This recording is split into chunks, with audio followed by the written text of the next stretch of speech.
Just a intro here on the second part of the Middle Renaissance.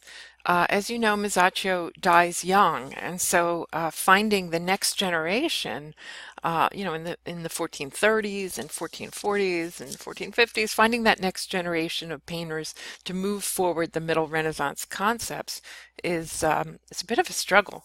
And into that gap comes this guy, Fra Angelico, who's a monk. He's a Dominican monk, and it, it and for the most part works within his monastery, as the next video will make pretty clear. So this is the work of art they talk about most as a fresco at the, and you'll learn a lot about it. I just wanted to say there was just one thing that we haven't been really engaging with, and that is this idea of iconography, that there are symbols here. And in fact, Mary, there's a ton of symbols for Mary, the mother of Jesus Christ, mainly because she, according to Christian tradition, she bore that child, she bore the Christ child while still a virgin.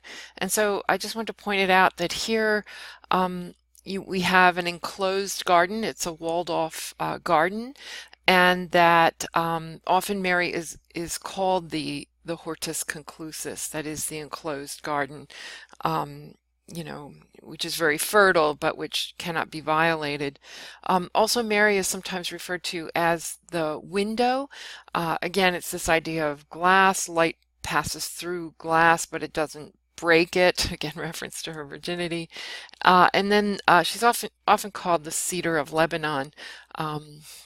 There are reasons for that, but in any event, again, having to do with fertility. And so in any event, there are symbols here that just ordinary things in the painting that refer to something about the nature of Mary.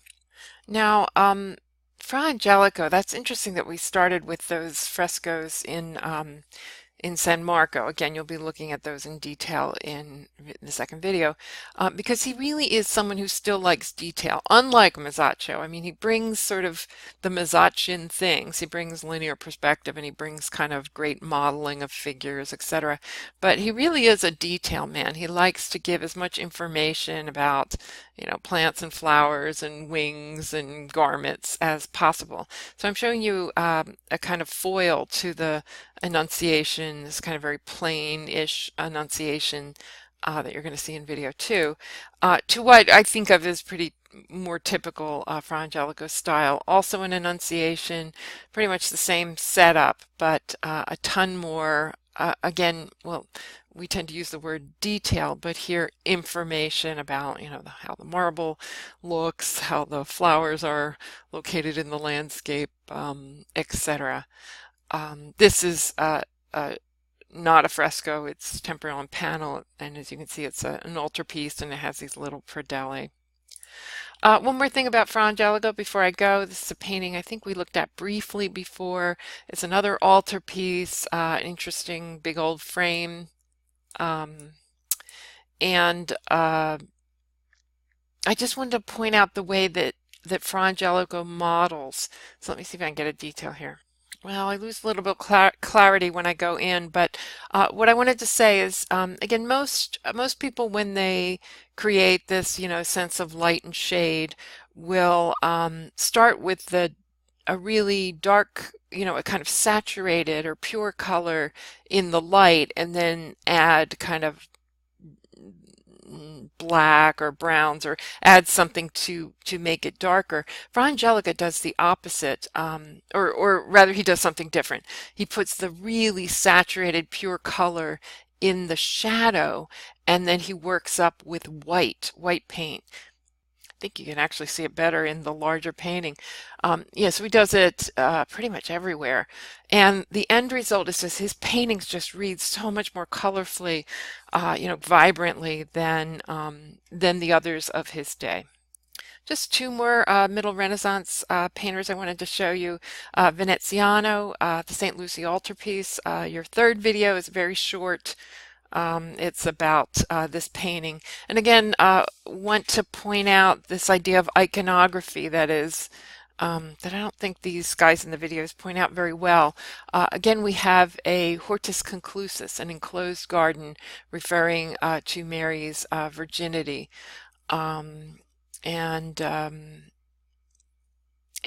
and not so much iconography, but but things that these guys, these saints hold, that are called attributes, saintly attributes that alert us to who they are. Saint Lucy was, actually she pulled out her own eyes in order to stay pure, and so she's holding a plate with her eyes on it. This is a bishop's garment, so hence we know that it's that Saint Zenobius that is referred to in the video. John the Baptist always wears this woolly hair coat, scraggly looking guy. And this is actually Saint Francis of Assisi, who, and they are known for wearing their undyed garments, which sometimes read brown, sometimes read gray. The third Middle Renaissance guy is this Andrea del Castagno, who did a Last Supper fresco. Now, Last Supper frescoes are pretty typical in dining rooms in monasteries. These are called refectories. The refectories are rectangular rooms, in plan they're rectangular. So on the short wall, the monks tended to like to have a Last Supper so that as they were eating in their refectory, they could look up and be reminded of this other Last Supper, this really important Last Supper. This one is by Castagno and uses linear perspective really well. Again, a follower of Masaccio, like in some ways like no other. Castagno gives us the full sense of Christ surrounded by his apostles. Traditionally, in nearly every Last Supper, including Leonardo's, you have on one side you have the young John who was there at his crucifixion, but here John sort of falls down on the job, and he's sleeping at the Last Supper. Peter, again, Peter in the yellow and the short hair, as he always short white hair is, and then Judas, of course, is the one who betrays Christ at this moment or soon thereafter. And so he is sometimes shown as more swarthy. He doesn't have a halo, often, as in the case here of Castagna, often doesn't sit on the same side of the table. Some of you did this as a linear perspective exercise, and so you know that the point is kind of an interesting one. All of these saints, because the apostles go off and all get martyred and they all become saints in some ways, are in some kind of attitude that suggests something about how they were martyred and something about who they are.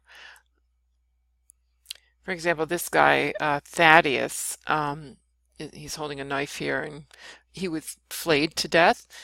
Let's see if I can find another one that makes sense. This guy, whose name is written right there, and I'm gonna blow it, guys. But that he was beheaded, and hence he holds his head in a particular way. And they all sit within this room that is outfitted like with these great different colored marble panels. The outfit, and with these seats that have these great kind of siren-y, outfitted in a room that looks that is modeled on an antique room, a room from ancient Rome.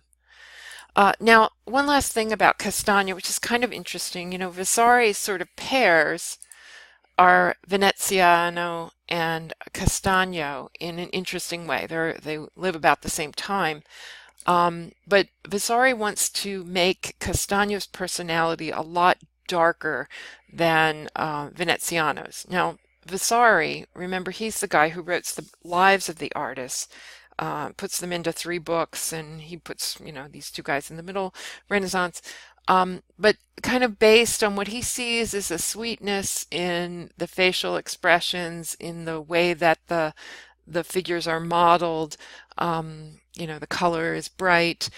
He sees Veneziano's personality as quite bright, whereas he sees Castagno, and here in this detail you can definitely see that he is modeling with black. So he starts at a light color, but when he goes into the shadows of a garment or a face, he is really heading into the blacks. And so Vasari, when he, you know, again, he doesn't know this guy, Castagno, who's been dead for many years when he writes his book, but he suggests that Castagno is more evil than Veneziano. If anybody wants to check that out, I'll let you do it. All right, that's all I have for Middle Renaissance. Go watch those other two videos. Thanks.